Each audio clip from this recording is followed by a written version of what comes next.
Hello everyone! Ayan, gusto nyo bang mag-relax habang pinapanood ang ulan? May hangin at bumababa ang langit.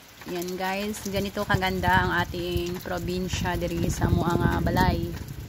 Sa bahay namin ng Negros Oriental, yan guys, nakikita nyo. Sa lahat po na bumabiyahe dyan, mag-ingat po kayo kaya medyo ano nga ang daan natin, madulas pag umuulan. Yan guys, ganito kaganda sa probinsya.